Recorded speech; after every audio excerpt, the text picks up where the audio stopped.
nek dadi perang kowe wani apa piye? Lho. Iki ngopo akeh wong ngene iki?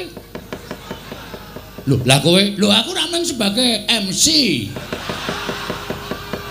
Nek dadi geger kan ini, orang-orang ini. Dapurmu genti. Kurang ajar kowe. Ngono kuwi sing aku sok ora seneng. Meneng aku tak omong-omongan marah omong-omongan karo kowe. Iki karo omongan karo ratu iki raine biru iki lho. Wis. Nuwun sewu Prabu. Sinten sampean wau? Gendroso. Lho iki sapa iki matane gedene ra jamak-jamak. Matamu kowe. Lho, urung-urung wis ngoneke matane. Lah kok yang ngoneke aku matamu.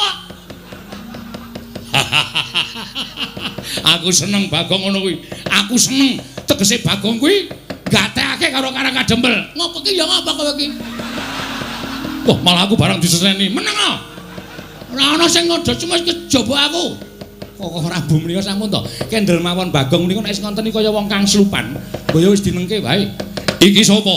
Anak Ragile Semar. Lho, anak Ragile Semar. Heeh. Sapa jenengmu? Bagong.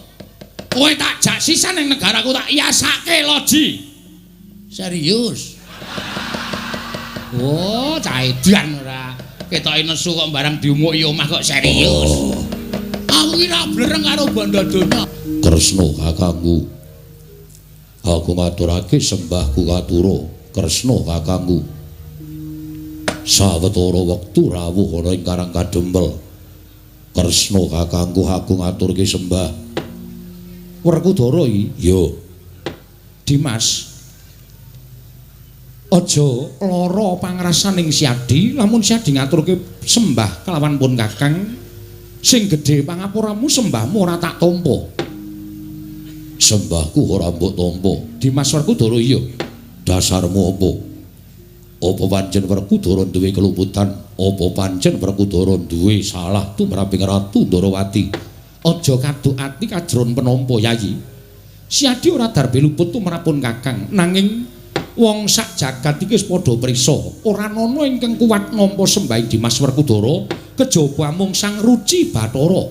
Ya kuwi dewaning Dimas Werkudara. Aja ta jamak lumrahing titah swantah. Nadyan dewa wae ora ana ingkang wani nampa sembahing Werkudara. Lah kok dina iki kadingaren temen. Sira Yayi Werkudara ngaturake sembah kalawan pun Kakang. Mengko gek-gek sakwise pun Kakang nampa sembahing Werkudara ana apa-apa ingkang tumanduk kelawan pun Kakang lak malah mbilaeni mula aja nganti ana apa-apa ing tumanduk kelawan pun Kakang mula sembahing Werkudara ora tak tampa ya mung genepi marang darmaning wong tuwa kelawan bocah nom pangestuning pun Kakang tampan ana Werkudara ora sudi lho ora sudi nampa sembah pangestuning Kresna. Kowe ora gelem nampa sembahe bocah nom tangeh lamun pangestune wong tuwa dayanana karo uripe Werkudara. Mula yen kowe ora nampa sembahe Werkudara, aja mangestoni karo Werkudara. Oh ngono, ya jeneng adil. Kowe wis ora gelem nampa sembahe Werkudara, aja mbok salahke yen aku ora nampa pangestune Kresna. Ya wis. Ora ketang rada sesak penggaling pun Kakang, ora ketang rada tidha-tidha penggaling pun Kakang. Sembahe Werkudara tak tampa pangestuning pun Kakang tampanana. Wenehna kono kapan-kapan tak jupuke. Kok sik to? Pangestu kok kapan-kapan dijupuk ki piye? Pangestu ora bosok, pangestu ora bakal mampu. Tresna nampa sembahe Werkudara kanthi tidha-tidha penggalihmu. Mula pangestumu tak tampani ya apik, ora ya ora apa-apa. Wis engko ora dadi berdondi. Wis, tampanan sembahe Werkudara kanthi lega-legawaning ati. Dadak kok perceka iki apa Kresna? Koko Prabu? Nggih. Nyatanipun mekaten ingkang sampun kabiyawa nuntun jagat bilih sembahipun Werkudara menika awrat. Abata kaya ngapa sing jeneng Taruna nyembah kalawan werda kuwi sak trepe. Kuwi jeneng ngenggoni tata krama lan ngenggoni unggah-ungguh. Ngaten. Ya. Wis tampanen. Inggih. Werkudara. Nggih. Sembahmu tak tampa lahir batin pangestuning pun Kakang tampanana tak tampa lahir batin wis rampung lho lah iya bule kakangku aku ngaturake sembahku katur bule kakangku aku aku ngaturke sembahku katur. Koko Prabu, nggih. Panjenengan menika ngemutaken ingkang rayi kok panjenengan malah sajaipun damel perkawis gawe perkara apa? Werkudara ngaturaken sembah kok panjenengan mboten nampi pancetak jarak. Lho, dipun jarak dos pundi? Lho, kowe ngerti dhewe to? Jenenge Baladewa ki pirang-pirang? Baladewa, Kusumawaning Pinto, Wasi Jaladara, Anampa Krasana kuwi jenengku kabeh. Moko sing jeneng Bule iki sirikaning pun Kakang. Lah kok disebut sak nggon-nggon. Mbok yo ngaturke sembah, Baladewa kakangku aku ngaturke sembah. Ngono wae apik kok. Bula bule. Mongko kene iki dipresani piye akeh. Do ngerti yen to ciri getheke Baladewa ki Bule. Werkudara, nggih, kowe iki pancen jarak kok. Jarak piye? Bule iki rak sirikaning Koko Prabu to. Mbok yo aja disebut. Koko Prabu Baladewa kula ngaturaken sembah. Utawa Koko Prabu Kakrasana kula ngaturaken sembah kuwi rak apik. Lah kok Bule? Bule iki sirikaning Koko Prabu. Aja tok sebut sak nggon-nggon. Yen Siadi muni Bule ngono kuwi, tegese Siadi iki mirang-mirangke Koko Prabu. Wong sing jeneng Bule kuwi sirikaning Koko Prabu Baladewa. Aja pisan-pisan kowe muni Bule, njaluk tulung balenono ping 1000 kas. Kene leren ana kuno Bule. Baladewa, piye? Yen kowe ora sagu diundang Bule, aja gugat karo Werkudara, lan aja ngluputke karo aku. Ning ngluputno karo sing gawe jagat, ngluputno karo sing tumitah sarta sing nitahake kowe kena ngopo kowe digawe Bule. Ngerti yo, wong urip ning alam padang kuwi bungah susah bejo cilaka, sugih miskin kudu ditampa kanthi ikhlas. Wujude apa wae kudu ngaturake syukur marang ngersaning Gusti. Mergo wis diparingi urip, kowe diparingi urip wujude Bule kok kowe ora trima yen ngono kowe ora percaya karo panguwasaning Gusti. Kowe ora duweni rasa percaya karo panguwasaning Gusti ngakarya jagat. Wis malah mejang. Ya wis, tak tampa sembahmu pangestunipun Kakang Tampanana. Yo, ndak gegem dadekake jimat prayoga nunggun mulenggah Bule kakangku. Kuwi lha baleni meneh. Ya wis ora kurang kepenak Werkudara. Koko Prabu sembah bekti kula kunjuk. Arjuna ndak tampa. Koko Prabu Mandura sembah bekti kula kunjuk. Ya Janaka tak tampa. Nuwun sewu Ndara. Kaget manah kula. Para Pandhawa sampun sawetawis lenggah wonten ing Karang Kadempel. Teka Ndara sinuwun Dwarawati kaliyan sinuwun Mandura sumusul wonten ing Karang Kadempel. Menawi dipun keparengaken kawedharing kathah dumunten kababarna wigatosipun menapa? Ning menawi wadi tumraping para sentana utawi kawula Karang Kadempel monggo Den. Kula kanthi manjing saklebeting bali wisma pepanggihan catur nitra kalawan ingkang abdipun Semar. Kakang Semar. Kula wonten dawuh. Ana pitakon tumraping Nata Ndarawati ingkang sekawit panjenengan ingsun prapta ing negara Ngamarta. Nanging jebul Ngamarta tinemune suwung ingkang padha lenggah amung peranganing Punggawa lan Nayaka ing padha jejaga negara Ngamarta. Tumuli nalika semana aku antuk pelapuraning sawijining Nayaka yen to para Pandhawa mapan ana ing Karang Kadempel. Marata coba aja Kakang Semar ingkang nanjihake kelawan sowaning Nata Ndarawati nanging Nata Ndarawati ingkang nyuwun dawuhing Kyai Nayantaka. Apa to sababe? Dene para Pandhawa sawetara mapan ana ing Karang Kadempel. Kakang Semar, aku nyadong dawuh timbalaning Kakang Nayantaka. Hanjrah ingkang Puspita rum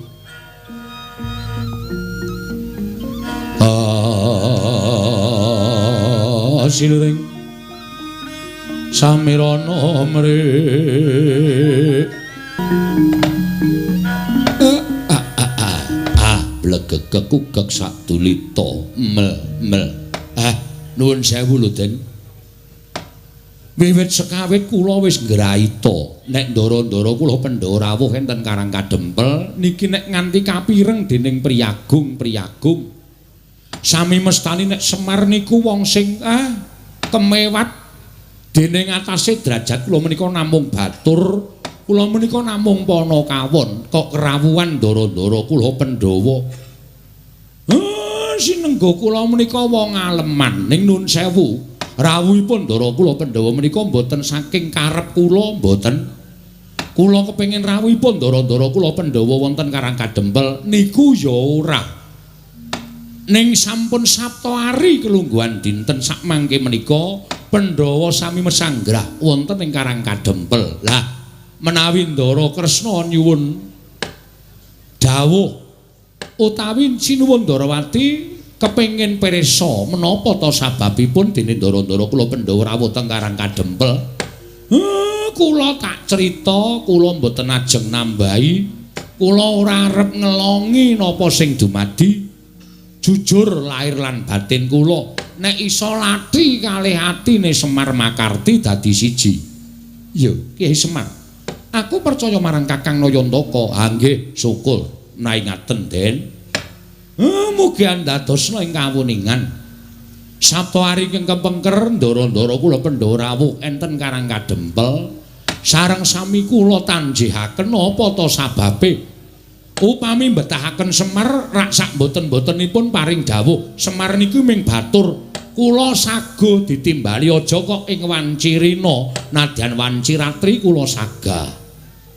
Nalika semanten ndara-ndara kula sampun rawuh enten Karang Kadempel sinuwun Punta Dewa ingkang paring dawuh dawuhipun sinuwun Puntadewa bilih wiwit Pandhawa kelampahan lan pikantuk kanugrahan wujudipun negari Ngendraprasta nalika wana Marta sampun kababat sarta bangsaning Jim sampun sami teluk tumuli negari kababar kasat netra dados negarining titah sewantah ingkang nampi triman ndara-ndara kula Pandhawa. Iya.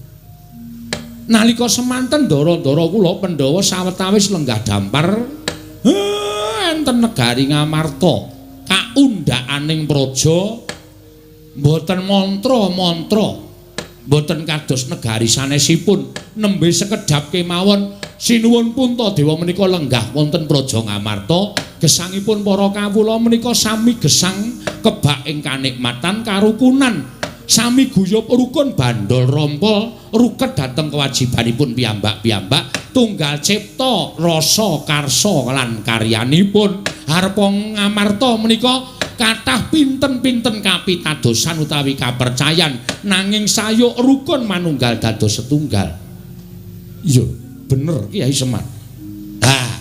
Kawontenan sing kados mekaten menika kepengin dipun indakaken kawontenan negari Ngamarta supados saya sae, saya sentosa, saya kondhang kawenang lan saged ngayomi dhateng sagung kawula dasih ingkang sami mapan wonten ing Kutagara, ingkang sami mapan wonten ing Karang Pradesan lan ingkang sami mapan wonten ing Paredèn. Menika supaya saged ngraosaken kanikmatan ingkang sami boten dipun benten-bentenaken. Lah niating Pandhawa menika badhe ambangun negari Ngamarta ya lahir ya batin mengkono Kakang nggih nuwun sewu lho Ndara sampun ngantos gerah penggalihe kula wis matur lah kok sami rawuh teng Karang Kadempel mongko nuwun sewu sing dadi pengayomaning Pandhawa menika sinuwun Ndarawati Semar ya dadi pamomong ning pengayom kalih pamomong niku tumrap Semar meh padha nek diucapake ning beda kewajibane. Iya. Pengayome sampeyan pamomonging Pandhawa kula. Sampeyan rawuh mriki kok ora nganti pengayom, Mbah, mengke nek wonten mboten trimane si pengayom niku rak kriwikan dadi grojogan geguyon dadi tangisan. Ning ndara-ndara kula Pandhawa paring dawuh mekaten, apa to sababe kok rawuh teng Karang Kadempel mergi kawiwitan bangun niku mboten kok perkara duweni bobrana picis sing akeh, duweni dhuwit sing pirang-pirang, wekasan bangun ing babagan lair lan batining kawula niku diwiwiti saka akeh ing brana picis mboten.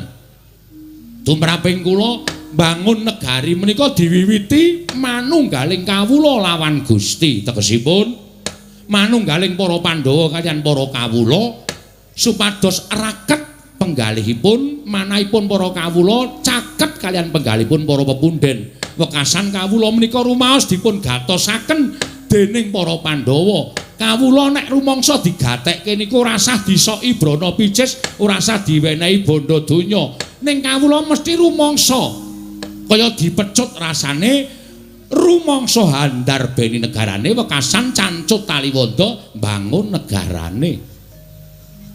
Mengkono Kyai Semar nggih. Mula sampeyan rawuh enten mriki niki nek pancen sampeyan ajeng nesu ampun dukani Pandhawa. Ning mang dukani Semar. Merga napa sing dipetung kalih para Pandhawa niku pancen bener. Wiwitan bangun niku ora kok saka Kutagara, ning yen bisa saka desa.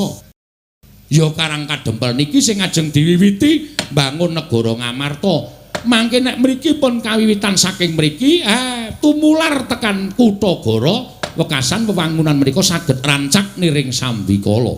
Jagat Dewa Bathara. Yayi, kula wonten timbalan ngadhawuh Koko Prabu. Nuwun sewu. Mboten ateges kula badhe nglepataken dhateng Paduka Yayi Prabu dene Paduka mboten anjawel dhateng Raka ing Darawati. Namung sareng kula midhangetaken sabdanipun Kyai Naya. Yayi, kepareng sak mangke ing Raka ing Darawati mboten badhe kantun nedhi mbebantu dhateng bot repotipun kadang kula para Pandhawa. Nggih. Yai Prabu Semantara Ing Raka ing Mandura sareng kula midhangan sabdanipun Kyai Nayantaka. Malah sak mangke gumregah manahipun ing Raka ing Mandura nedhi mbebantu dhateng bot repotipun para Pandhawa. Mboten namung babakan perkara Prabeya nanging menapa kemawon ingkang dipun betahaken menawi ing Raka saged ngaturaken kula sagah minangkani. Koko Prabu ngaturaken panuwun ingkang tanpa pepindhan. Dene Paduka tansah gatosaken dhateng para Pandhawa Koko Prabu menika sampun dados kewajibanipun Raka ing Mandura. Nadyan kula menika awis-awis sowan dhateng negari Ngamarta nanging pangraos kula kaliyan para Pandhawa menika bebasan boten saged genggang sarikma. Inggih Koko Prabu matur sembah sewu nuwun ingkang tanpa pepindhan. Malah sak mangke gandeng Koko Prabu Ndarawati miwah Koko Prabu Mandura sampun keparang rawuh wonten ing Karang Kadempel Kakang Semar wonten dawuh kaya-kaya wis komplit sarta wis mathuk sarta gathuk pemangging para Pandhawa kelawan Koko Prabu Ndarawati mung ngenteni sabdaning Kyai Nayantaka mungguh bakal kepiye nggone miwiti Pandhawa nggone bakal mbangun negara Ngamarta Kyai Semar mangke riyen Den ampun kesusu kudu dipetung nganggo nalar sing ganep digelar lan digulung aja nganti tuna ing tembe mburine. Iya Kyai Semar mergi sabdanipun para sepuh sampun sami nyebataken pangendikanipun para pinter, pangendikanipun para ulah agama sampun paring dawuh. Sek sapa wonge kepengin gayuh kanugrahan, sinten tiyangipun ingkang badhe kedunungan kanikmatan kanthi anggayuh alampah prihatin lan tapa brata kados Pandhawa menika badhe ambabar utawi ambangun negari Ngamarta kanthi alampah prihatin wonten ing Karang Kadempel. Menika mangke menawi badhe kasembadan penjangkanipun tertentu sareng kaliyan pacobanipun. Lah sak mangke ngaten kemawon. Bab perkara bangun menika dipun penggalih wingking ingkang langkung prayogi tata-tata babagan pacobanipun. Mergi kanugrahan kaliyan pacoban menika adaanipun sok teka bebarengan.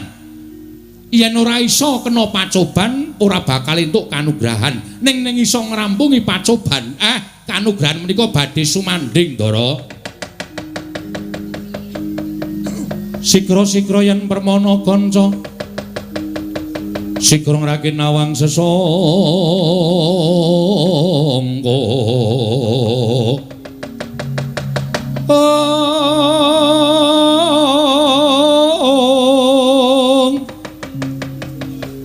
nalendra mbek marwa sing sang katriku mulung katriku mulung mangrempak ing wadya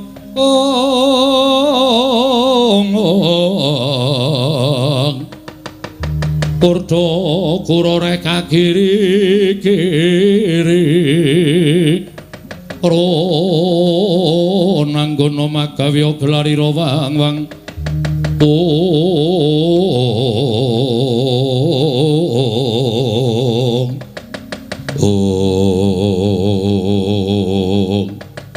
dereng ngantos paripurna Sambal Wacana Ki Lurah Semar Badranaya ambabar kinampi Inggih nata ing Ndrawati miwah nata ing Amarta Prabu Darma Kusuma.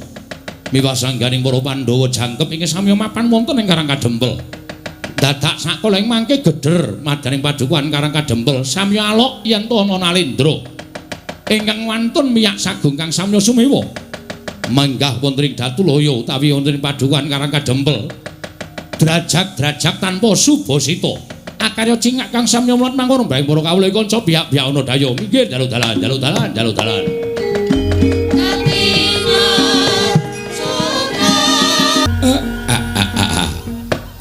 Blegegek sadulita mel. Ora kanthi kanyono-nyono. Lah kok iki eneng priyagung. Wah, sing munggah ana ing pendhapa padukuhan. Mongko miyak saking kawulaku sing padha seba ning padukuhan. Nala Gareng dalem, Pak. Apa iki kancamu dolan apa piye? Oh, aku kok kancane dolan kok ratu sandangane sugih kaya ngono kuwi. Sing biasane sok srawung karo ratu-ratu sabrang ki Bagong. Takonono Bagong kuwi. Bagong kowe iki kancamu apa dudu to, Le?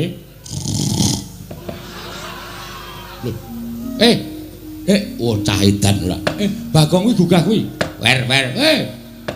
Kowe iki mah turu iki ngopo? Aku ki nek jejer iki males e. Ora gek limbukan.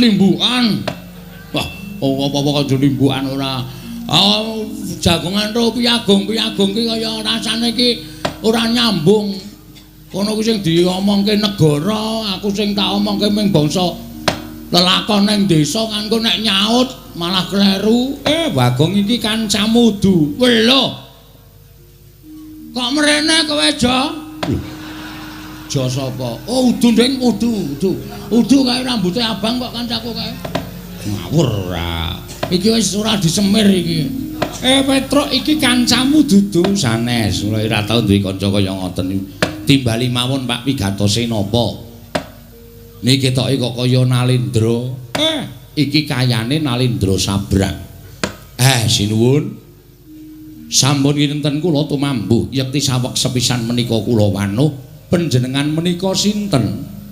Nalendra saking pundi? Sinten jejulukipun? Oh, Jagat Dewa Bathara. Ya jagat pangestungkara. Walah dalah. Aja lara atimu yen to aku ora basa karo kowe Semar. Merga derajatmu pancen bener. Jumbuh karo kondangmu yen to kowe derajating Panakawan. Nggih. Pancen kula menika namung batur. Kula menika namung Panakawan. Yo. Mula aja lara atimu yen aku ora basa karo kowe. Sabab ala tanpa rupa aku kuwi ratu. Nalendra. Yo. Saking pundi sinuwun? Saka negara ing Pageralun. Saking negara Pageralun. Yo. Jejulukipun aku Prabu Gendra Swaropati. Prabu Gendra Swaropati. Yo pancen bener. Apa bener kowe ingkang aran Semar? Nggih ning kaya ngeten niki sing jeneng Semar. Lah pripun to? Kok sajake sampeyan tambuh kalih Semar Badranaya. Walah dalah gugu karepe dhewe. Ora jumbuh karo kondange. Persasat jagatingan kebrebeken marang umandanging Semar Badranaya. Wah, tak kira rasananing para kawula agek kang padha ngrasani warang Semar Badranaya. Semar ki wujuding ratu, sak ora-orane nayakaning Nalendra. Lah kok jebul mung wujuding Panakawan, gedibal mung wujude kawula cilik. Pancen bener kula menika wujudipun namung kawula cilik. Yen ngono cocok karo ngumandangi. Kowe wong pinter, kowe wong wasis, kowe wong sing digdaya. Bukten akeh para Nalendra kang padha rawuh ana ing papan kene. Ketitik kowe lenggah ning pendhapa sineba para Nalendra nitik kalawan agemane. Sampun ngantos ngaten menika bendara-bendara kula. Lho. Bendara-bendaramu nggih sing lenggah wonten wingking kula menika sinuwun Puntadewa. Wah, sinuwun Puntadewa. Nalendra Ngamarta leres. Sing endi piyayine? Sinuwun Puntadewa kok mripate ambane ra jamak-jamak. Bagong wak keprok watu ndasmu kowe. Sinuwun Puntadewa kok kowe ngacung to, Gong. Ayo me ben kaya gleleng. Sinuwun Puntadewa lenggah ning kene kok kowe ngacung nek dukani. Ora apa-apa, Bagong. Kowe ngaku Puntadewa ya ora apa-apa. Kowe ndek nada cerewet. Aku sing duwe jeneng kowe diakoni ra apa-apa kok. Ingkang wenggah wonten wingking mriku. Wah, sing ning mburi kuwi. Inggih. Menika sinuwun Puntadewa Nalendra Ngamarta niku bendara kula. Lah niki Ndara Janaka. Niki nggih bendara ingkang lenggah wonten wingking sampeyan nginggil jumeneng nika Ndara Werkudara. Sing wingking sampeyan saged niku sinuwun Ndarawati, wingking sampeyan melih menika Prabu Baladewa. Wah, lah dalah ora kowe iki Semar iki madheg dukun apa piye? Kok madheg dukun pripun? Lah nyatane akeh para ratu-ratu sing padha rawuh ning Karang Kadempel. Buktine mesti padha njaluk pesugihan, njaluk warisan, njaluk kadigdayan marang kowe. Nuwun sewu. Sampeyan ampun ngawur. Ndara-ndara kula Pandhawa niku mboten kaya ratu-ratu sabrang kaya sampeyan. Nek sampeyan dadi Nalendra wis wegah cerak karo kawula, wis wegah caket karo para kawula niku wis lumrah. Ning nek Nalendra tanah Jawi, sinuwun Puntadewa, sinuwun Kresna, sinuwun Baladewa niku arepa wis dadi ratu ning isih kelingan karo sing nyoblos biyen, ngoten. Dadi tetep terjak enten masyarakat cilik ngene iki tetep disambangi, tetep dicaketi. Ora kaya sampeyan, kula ngerti watak sampeyan niku nek wong sabrang niku le apik niku nek lagi magang. Niku janjine kaya dara kekalangan, muluk dhuwure ra jamak-jamak. Ning nek pun dadi ya ditagih mesti mblenjani. Niku adat sing saben kaya ngono kuwi. Wah, wah edan. Kowe mbatang apa sing dadi uripku ning negaraku lah kok cocok. Lah rak tenan to. Wis ketok kok sampeyan niku ratu sing bentuke kaya ngoten niku lho kowe sapal. Mesti watake angkara budine Candala nuwun sewu lho. Ora tau ngerti karo sing bibit kawit. Lah niku eleke enten mriku niku. Pun saniki sampeyan ajeng napa? Rawuh teng Karang Kadempel. Wigatosipun ajeng pripun kula tak nyuwun priksa. Nek kepareng kula badhe midhangetaken sabdanipun Sinuwun Prabu Gendra Suropati. Ha, iki ngene Semar. Malah kepasang Yogya katuje ngene praptaku ning Karang Kadempel iso ketemu kalawan Semar Badranaya. Ngerti yo? Yen to negaraku iki ketaman pegebluk. Negara Pageralun iki ketaman pegebluk. Akeh kang padha tekaning pati, esuk lara sore mati, sore lara esuk ketiwasan. Mongko wis ora kurang-kurang nggonmu ngrawake para Brahmana winasih Sewa Sugata miyang para nimpuna supaya nambak rengkaning praja parandene ing tak tindakake gagar wigar tenantuk karya. Mangsa kala ingkang prayoga aku nglakoni sarenaritis sesemek ron Rajamala abebantal bata sarimbak. Nalika semana aku entuk sasmitaning dewa. Negaraku iso waluya nirmala temajati, jati temah mulya. Yen to kerawuhan Semar Badranaya. Wah, lehku goleki papan dunungmu nganti kekalangan malaya jagat iki persasat wis kemput tak ubengi. Tinemune wujude amung padukuhan Karang Kadempel. Ah, mula kang saka kuwi Semar. Praptaku ana ing Karang Kadempel iki, aku njaluk lilaning atimu, ayo tak boyong marang negaraku Pageralun. Ora ketamung telung kedheping netra, kowe lenggao sawetara ana ing Pageralun supaya dadi sarana waluyaning negaraku saka nggone padha nandhang pagebluk mau Semar. Kula, yo. Meng kaya ngene kok. Dadi jamu iso marai ilang pagebluk. Wis ora san dadak kowe kuwatir. Yen kowe gelem tak boyong, kowe njaluk apa? Tekan negara Pageralun omahmu ora kaya ngene iki. Yen perlu tak riasake omah loji. Yen butuh titian, kowe ngaranana titian kereta kencana tinarik kuda 8 bakal tak jawisake. Kowe ngerti ora? Prabu Gendra Swaropati kuwi wong sugih mblegedhu ratu ingkang bandaku seprapat jagat dhewe. Mula yen to nuruti marang apa sing dadi penjalukmu, ora bakal entek bandaku kowe kondo. Omahmu iki dimbrokke, kowe pindah ning negaraku tak wenehi omah sing luwih apik. Pendopo jaluk pira gedene? Sakane jaluk pirang inci mesti bakal tak turuti. Yen perlu kowe duwe kulawarga gawanen mrono kabeh. Sak anak-anakmu gawanen tak yasake omah kabeh. Lho, Mbak. Iki ngapa igong ora? Wah, ya iki anu apa jenenge iki harapan yang betul-betul cemerlang iki. Harapan gelem bangane nang kene. Omahmu isih apik, omahe Petro isih apik, omahku wis dose. Kula bali digrobyok Satpol PP. Kon pindah rono. Ya saking dene ora tok upakara omahe sing lengenahi bapak kok. Awit ana nek kebutuhan go sekolah anake adol. Wah iki ngedolan kok ora. Sono, anakmu pira? Tak yasake. Yen kowe butuh ijol dhuwit, kowe njaluk ijol dhuwit pira? Yen upama anakmu ora tok gawa marang negaraku, anak-anakmu lan bojomu nang kene kok ninggali dhuwit, kowe matura pirang triliun tak bayar kenceng. Waton kowe gelem tak boyong. Yen kowe njaluk ijol apa wae mesti bakal tak pinangkani.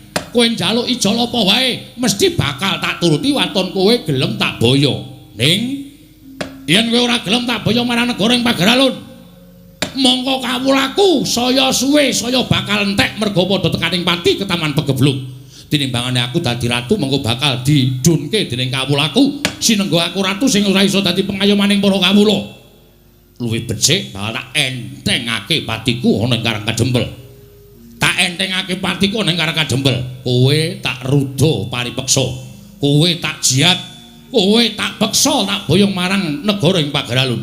Sapa sing mepalangi karepe Prabu Gendra Swaropati, rawe rantas, malang bakal tak putung. Ayo, mengkari kowe matur, gelem apa ora Semar? Ora gelem aja lakon dosa. Bumi angus Karang Kajembel.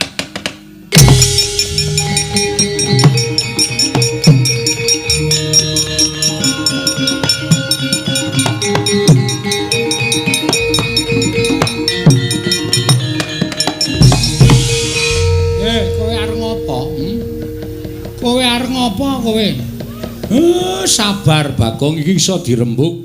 Aja nganti dadi dretah, aja nganti gawe geger. Meneng iso ora kowe? Aku ngene iki ngewangi kowe, Pak. Aku sebagai anak kuwi kudu iso mikul dhuwur mendem jero karo wong tuwa. Nek bapakku diancam Semar, kowe gelem wangsulan apa ora? Ora gelem wangsulan tak ruda paripeksa. Kuwi aku minangka anak iki kudune cancut taliwondo. Mula kowe mikir aku. Ora sing meng tok pengpeke meng gareng karo Petro. Endi dong ngewangi kowe? Domeng mendono mripate cok. Ana kanan kaya ngene kanan genteng. Kaya ngene kok meng do meneng wae. Ndekno sing tok tukoke sarung meng Petro wae. Gareng tok tukoke pecis meng gareng wae. Aku blas ora tau tok kaya apa-apa. Ning saiki dadi bukti bahwa sing pancen sambelani karo Semar ki meng Mas Bagong. Kowe meneng, aku ora iso meneng. Wis to iki ratu iki nek aku ora sing mangsuli, ora rampung-rampung, mergo kowe engko mesti blegek-gugek ngene sinuwun. Sing ala dibuang sing becik digoleki. Oh, dudu watakku. Aku nek kira-kira ana sing arep ngisro Karang Kajembel, arep gawe bucek banyu bening Karang Kajembel, aku sing ora trima. Nek dadi perang kowe wani apa piye? Lho. Iki ngopo kae wong ngene iki? Lho, lah kowe, lho aku ora mung sebagai MC. Nek dadi geger kan ini, orang-orang ini. Dapurmu genti. Kurang ajar kowe. Ngono kuwi sing aku sok ora seneng. Meneng aku tak omong-omongan marang omong-omongan karo kowe. Iki kok karo omongan karo ratu iki raine biru iki lho. Wis. Nuwun sewu Prabu. Sinten sampean wau? Gendra. Lho iki sapa iki matane gedene ra jamak-jamak. Matamu e. Lho, urung-urung wis ngoneke matane. Lah kok yang ngoneke aku matamu. Aku seneng Bagong ngono kuwi. Aku seneng tegese Bagong kuwi gatekake karo Karang Kadempel. Ngopo ki ya ngapa kowe ki? Wah, malah aku barang diseseni. Meneng ah. Ora ana sing ngodo cuma kejaba aku. Kok Prabu mriya sampun to. Kendel mawon Bagong menika nek ngoten iki kaya wong kang slupan. Kaya wis dinengke wae. Iki sapa? Anak ragile Semar. Lho, anak ragile Semar. Heeh. Sapa jenengmu? Bagong. Kowe tak jak sisan ning negaraku tak iyasake loji. Serius? Oh, cah edan ora. Ketoke nesu kok barang diumuki omah kok serius. Aku ki ra blereng karo bondo donya, Aku arep kaya ngene iki, uripku kuwi miskin. Ngono. Nang aku kere. Dadi nek ning tak imingi-imingi bondo donya iki, nggo ngopo? Wong urip ki ora kudu ngawula bondo donya. Wong urip ora kudu ngawula derajat pangkat. Sok neng kono ki ora ditakokke derajatmu apa, pangkatmu apa, bandamu pira, sing ditakokke kelakuan sing apik. Jangan tepuk tangan. Apa gunanya tepuk tangan tanpa saweran? Oh, pancen setan tenan kok. Berarti kowe bapakne setan. Hus. Ayo wis. Saiki ngene Mas. Sing jeneng ukume adile wong nyilih kuwi disilihi. Upama ora disilihi ya wis ora usah dadak meksa. Ukume wong takon diwangsuli. Wis ngono kuwi. Urip ning alam donya ki mung rong perkara. Takon diwangsuli, nyilih disilihi, padhang peteng, mlebu metu, mati urip. Ngono. Dadi nek sampean ngongasake ning sampean sugih, aku wong sugih. Aku wong duwe. Ngelingono Mas, di atas langit masa ada langit. Sak sugih-sugih wong isih ana sing luwih sugih, ming sampean urung ditempokke karo wong sing luwih sugih karo sampean.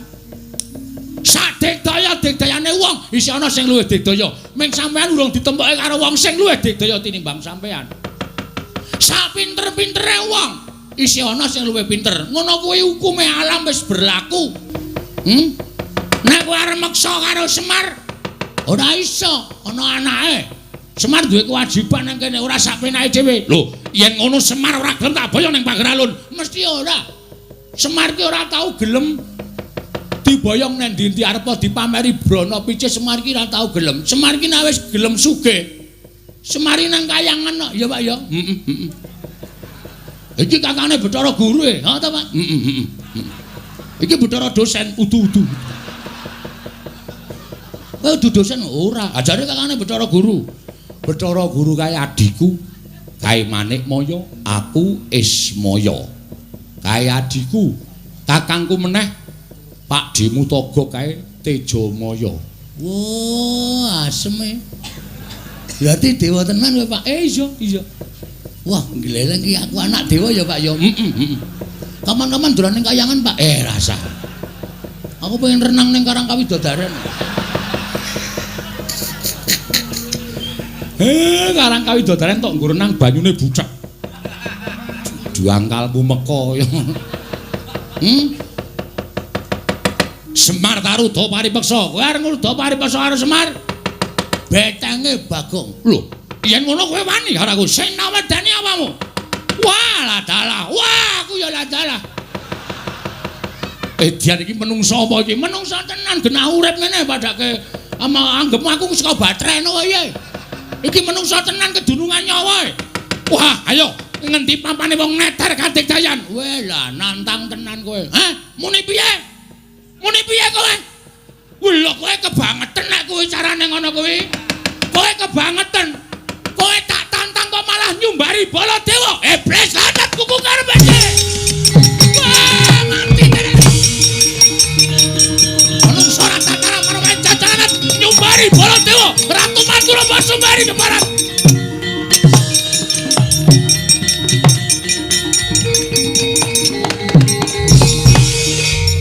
Kok Prabu menika kok muring-muring apa?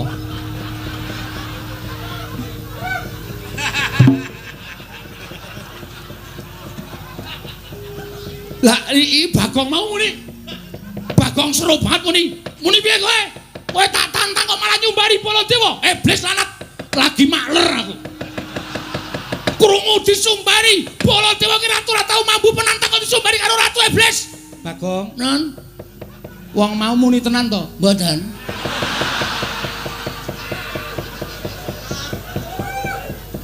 Bagong matur nek ora muni apa-apa. Senengane kok percaya karo Bagong lho. Kowe iki ya edan kok Bagong. Ha wis suwe. Lah wong ratune ora nyumbari Koko Prabu kok kowe iki muni nyumbari Baladewa. Ha nek ora ngono, ha sapa sing arep mungsa? Lho, lah kowe iki bengok-bengok ki mau apa? Wis matur to kula niku meng MC. Kula niku meng nantangke. Nek ora tak ngontenke Prabu Baladewa ora tumandang karya. Tur melih Koko Prabu menika kok ya manut karo Bagong. Oh iya ya aku edan kok ya. Lah aku ki ratu kok meng di Bagong bengok ngono aku kok njur nyeret ratu wae mau. Menes pun dilakoni mawon mboten napa-napa. Dirampungke sisan. Ratune metu sampean sing nyeret berarti dendame karo sampean. Wah, setan ya. Lah aku dadi digoleke mungsuh karo Bagong. Ha iya. Lah ngapa nang kene tengok-tengok? Kancane do nyambut gawe kok mung tengok-tengok. Kowe wong edan tenan kok kowe iki senengane. Ora pisan ora pindho lho. Karaku ya ngono to kowe ya to? Kelingan ora? Ora wis suwe. Merasa dieling-eling. Lho wis tau diapusi Bagong. Nate lho edan tenan kok Bagong iki. Lho perkara kula menika nembe wonten Ngamarta. Lah kok Bagong iki mlayu-mlayu. Matur kalian kula. Nuwun sewu sinuwun. Ingkang garwa Plak Kapidara mboten ling Purwadasa. Kula wangsul bojo kula telu niku waras kabeh. Apa ora menungso ora tatanan ki? Aku iki gumen. Aku iki omong apa-apa ya do dipercaya. Omong aku kerep ngapusi ya, Tru. Heeh. Kok iso gampang do dipercaya lho. Pancen cedhis kok iki. Kowe iki gawe masalah. Gawe masalah piye, Pak? Ratu kae mesti ngamuk. Tantrimane ratu kae sapa sing arep nandangi? Lho, sapa aku ora ngopo-ngopo? Ha sing nyaret sapa? Lah rak tenan to malah ketiban awu anget aku. Alah ora masalah. Wong biasane ya nesu-nesu ya. Ndara Werkudara? Apa? Sampeyan lila nek Semar diboyong teng pagar alun? Ora. Nek ora lila ratu mau kudu mundur. Yo, aja kuwatir. Ah, krungu ora kowe? Ah, iki wae mengono wae do dipercaya Ndara Janaka. Apa Bagong? Sampeyan ikhlas kelangan Semar. Nganti mati aku ora bakal iso kelangan Kakang Semar. Nah, nek ana Semar diboyong wong, aku ora trima. Nek ora trima sampeyan kudu iso ngundurke ratu. Tak ajari mengko aja kuwatir. Nah. Piye? Ah, iki kabeh Ndara Kresna ikhlas kelangan Semar. Ikhlas. Oh ya wis. Aku arep tok apusi ya ta. Cah pinter ya. Hus. Karo ratu kok cah pinter. Lah napa kula wis matur to. Kanugrahan iku nek cepak cobane ya bakal ndang teka. Lah ndoro dasih ucape Semar.